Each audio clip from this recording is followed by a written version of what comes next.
Oh, hello, Commissioner Burt here with another sporadically timed video. I do them when I want. I hope the league is doing well. No, I don't. I hope that you're doing well. I hope your team start doing trash so that I can start making it into the playoffs. Look, the last thing I want to do is get into the playoffs on merit, all right? And I will not be doing so. But if I do get into the playoffs, it will be because you guys have messed up. And I cannot wait to pounce after you guys have dropped the ball, both metaphorically and literally. So, yeah, let's have a look at what happened in week 12 of NFL Fantasy Orion Bowl. So the Baltimore Ravens managed to beat the Dallas Stray Gorillas. Now, we didn't just beat the Dallas Stray Gorillas. We beat them without our number one and number two players, Josh Allen and Bijan Robinson, both on bye weeks. I might also just add that my number one draft pick went down with a season-ending injury. How have I managed to stay in any kind of relevance? It is perplexing, but the Baltimore Ravens keep on trucking. We've just about stayed in relevance for the playoffs, only just. The Harlots could have done us a favour by winning, but no, they lost to the team with no name with A, who are on a roll right now. Congratulations to them. The Harlots, you could have done me a favour there, because if you'd have won, then I'd find it much easier to get into the playoffs. But as it stands, I can still get in, but just not easily, and definitely not on merit. The Legion of Hot Coup got trounced by the coach's sons, who are also on a roll, but still only putting up 81 points a game. That ain't great. That ain't great. I call it like I see it. Tell you what is great, though. The Forbesy Niners, good God. There isn't a week they put up less than 120 points, apart from this week where they put up 119.76, but it was still enough for the win to take out the team with no name as B. And then Arizona Cardinal has managed to make his playoff surge. His second season in the league, and he's storming towards the playoffs. It was a gimme against Baby Got Dak, let's be fair, because they're struggling to put up more than 60 points, so 51 this week. I wonder if they can right the ship. So what does that mean for the league standings? Well, why don't we just take a quick look at that? So you've got the Forbes Niners obviously out in front, 10-2. What a wonderful record for a wonderful team. Haven't got the great logo, the best. Yeah, they're doing very well. Right. I don't mean to put this evil out there, but it would be really funny because, right, the Forbes Niners have done this before. They've done this before. They've been dominant for a whole season before, and they still don't have a single playoff win in the history of their illustrious franchise. It would be very funny if they were to still leave this season without a playoff win. Because, hey, look, the playoffs, crazy stuff happens. Crazy stuff happens. I don't mean to put that evil out there. I'm just saying it would be funny. It's as funny as me losing like 3 finals in a row. You know what I mean? If I can laugh at that, then you can laugh at not having a playoff win, because 3 finals, 3 losses, pretty funny. So yeah, the coach's sons obviously in second place, 8-4. Could have done with them only being 7-5. Honestly, Dallas Stray Gorillas, I kept them at 7-5. You got the team with no name with A also at 7-5, which leaves the Arizona Cardinal at 6-6. So the Viking, so Namath A and the Gorillas get beaten this week, then Arizona could sneak into the playoffs. Legion of Hot Coup and the Baltimore Ravens are on 5-7, so I need to win the next couple of weeks and hope that the Gorillas or the Namath A have a terrible time. And speaking of terrible times, 4-8 couldn't be me. Couldn't be me. The team with no name with B sitting at 4-8, along with the San Diego Harlots and Baby Got Dak, all making a play for that illustrious toilet bowl bracket. I think mathematically they could still make the play. I don't know if they can actually, but either way, it's very, very close, and there's a lot to play for. And it's the business end of the season. It's a lot of fun right now. Lots of stuff going on the waiver wire. I got diddled on the waiver wire because the waivers, they cleared early today. Honestly, they normally don't clear until 9 o'clock on the dot.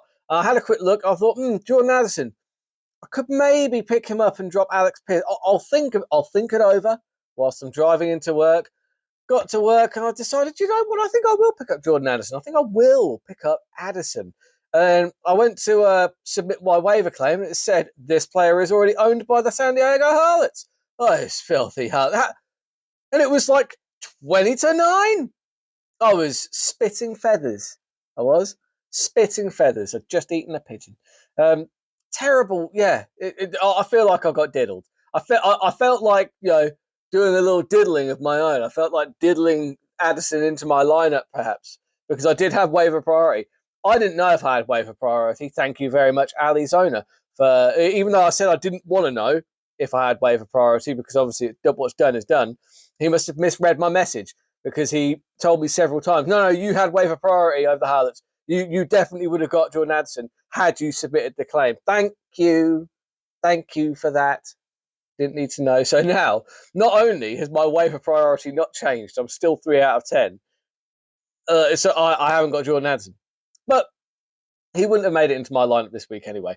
Speaking of this week, seamless transition into week 13. It's never going to be as good for me as week 12 was, because week 12 was pretty much a perfect week for Baltimore, right? Because the Baltimore Ravens managed to beat the Gorillas and the Jets didn't lose, which made it just, next week will not be so kind, because, I very much doubt that I'm going to beat the coach's sons, because they are absolutely ridiculous. And I would hazard a guess at the Jets losing. So let's take a look. Nice seamless look at these seamless transitions today. Seamless transition straight into week 13. Unlucky for some. Will it be unlucky for the coach's sons? Well, let's have a quick look, shall we? Well, obviously I've got Josh Allen and Bijan Robinson back in my lineup. So there's some goodness to be had in that. Although Allen's against San Francisco, but I don't think San Francisco have Purdy back yet. So maybe that'll mean they get a bit more of the ball. I don't know. Look, San Francisco, good defense. Allen's a good quarterback. Let's see what happens. Kyler Murray, Christian McCaffrey, obviously. Again, I really need to check on the status of Brock Purdy. Is he actually going to be? Is he going to be playing? If only I had if only I had like a young Jamie news. That's is he out? How long is he out for? He's only limited. He's probably going back this week. He's probably going to be back this week, I'd have thought. So yeah, I would say that's probably good for McCaffrey, because some people might think, you want the quarterback to be out because then McCaffrey's going to get all the workload, but you don't want him to get too much of the workload. You don't want them to only be able to run the ball, because defenses, especially Buffalo's defense, will see straight through that and they will be pounding on McCaffrey. And before you know it, boom, Mason's back in. He's sitting on Burt's bench, just lighting up the place. That's my only hope, really. I need McCaffrey to go out and Rob and Mason to come in. So I've got Chuba Hubbard in as well. Love that guy against Tampa Bay. Good matchup. Cortland Sutton's on a roll against Cleveland. Metcalf against the New York Jets. That's a gimme, because the Jets defense has been like a sieve this season. Cortland Sutton, I've done quite well putting those two together, actually. Sutton and Metcalf are both the wide receiver ones on their respective teams, and they're both on teams that are doing all right. Zach Ertz, he's doing well. Bucky Irving in the flex, I like that. Bucky Irving, tell you what, Bucky Irving and Rashad White, they're the two running backs that both play for the same team that I'd say you could get away with playing both of them if you wanted to, because they both put up points. So, it stands to reason. Gonzalez is back in because, what's his name? The other Washington kicker is on injured reserve. And then I've got the Lions playing the Chicago Bears, 5:30 Thanksgiving tomorrow. So don't forget, you've got the Thursday night games, guys. The Thursday night games. I'm really looking forward to that, actually. I mean, the Chicago Bears have been terrible lately, so I'm hoping that the Lions feast on the carcass of that emaciated bear that came out of hibernation kind of too early or too late. But either way, he didn't get any salmon, did he? He didn't get any salmon. He's emaciated and weak, and the Lions are just picking the bones clean, that rotting, stinking, putrid carcass of the coach's sons is ripe for the taking. Sorry, I went a bit overboard there. So yeah, but look, as much as I think I've managed to actually cobble together a fairly good lineup at this stage of the season, the coach's sons are the coach's sons. They're 8-4, are they? What are they? Yeah, they're 8-4 for a reason. They're up there in the playoffs. They have a different logo every week. It's a great thing. Wonderful logos. The best logos. I said, my God, that's a great logo. Yeah, it's Kyler Murray. Do I think he's going to outscore Josh Allen? Probably not. McCaffrey and Walker, they're both studs. Moore and Chase, number one on the scene. What a stud. Mark Andrews, terrible player. I don't think you get him. And Boswell, the best kicker in the game. That's put the fear of God into me. The Packers against Miami, I believe that's the late game on Thursday as well. So, look, I've got to back myself here. I think that all I can do is keep backing myself. I put together the best lineup that I can. I think on paper I have a good chance to beat the Suns. So I'm going to back myself again this week, and I'm going to say that I put the cloud of ravens are going to block out the sun, and then I'll be able to put up that GIF of Mr. Burns doing that thing that blocks out the sun. If I win, that'll be the GIF. Spoiler alert, that'll be the GIF. Anyway. Forbes United against the Danish Trade Gorillas. I actually need Forbes United to win this week because the Gorillas going down is my best shot at making the playoffs. And I wish them no ill will. I'm a fan of the Gorillas. I think they've done a phenomenal job. They've managed to stay up there in the playoffs whilst having the most points scored against them. They sometimes drop players. They sometimes drop the best tight ends in the league inexplicably for no reason at all. They're very good. Anyway, Hurts, Henry, Montgomery, Cup, Collins, McBride. Look, there's a reason they're 10-2. The Forbes Niners are a monstrous team. But yeah, you've got Pat Mahomes who's in form. Kareem Hunt's doing great things. Gibbs is doing great things. Pickens and Smith Njigba. Very good. You've got the best tight end in the league as well. It's the only one worth playing, George Kittle. But the 49ers against the Buffalo D, that's a brave one because I do think that that's a tough matchup for the 49ers D. So look, I'm going to have to. I'm going to roll with the Forbes Niners just because. Am I putting that evil out there? I just want them to win because I kind of need them to win, and I'd like them to win. Forbes Niners, could you win, please? Could you do me could you do what the Harlots couldn't and just throw me a freaking bone here? Come on. Anyway, San Diego Harlots against Legion of Hot Coup. Either one of these guys can beat each other for all I care. So not for all I care. Like, obviously there's big playoff implications for the Legion of Hot Coup and the San Diego Harlots. If they want to be, I think if they lose this week, they are mathematically eliminated. So, but look, they've got Mayfield, Mixon, and Barkley. Mike Evans, Lab McConkey, Otton's he's really on a roll at the moment. Kyrie Williams as well. And the Broncos D against Cleveland, plus Dicker the kicker. That's a hell of a lineup. I've already said, like the Harlots have an unbelievable lineup. I do not understand how they've only found 4 wins this season. It's honestly they're going to do like UFO documentaries, like Bigfoot documentaries. They're going to do documentaries on the paranormal, the unknown, the unexplained. They are going to do a whole Netflix feature on how the San Diego Harlots by week 13 had only managed to find 4 wins on the season, having Saquon Barkley and Mixon in their lineups. It's unbelievable. But then, the Legion of Hot Coup, they've got Burrow. Kamara has been, what a pickup that was on draft day, by the way. Well done to the Legion of Hot Coup. What a pickup that was. Alvin Kamara, he's been the Alvin Kamara of old.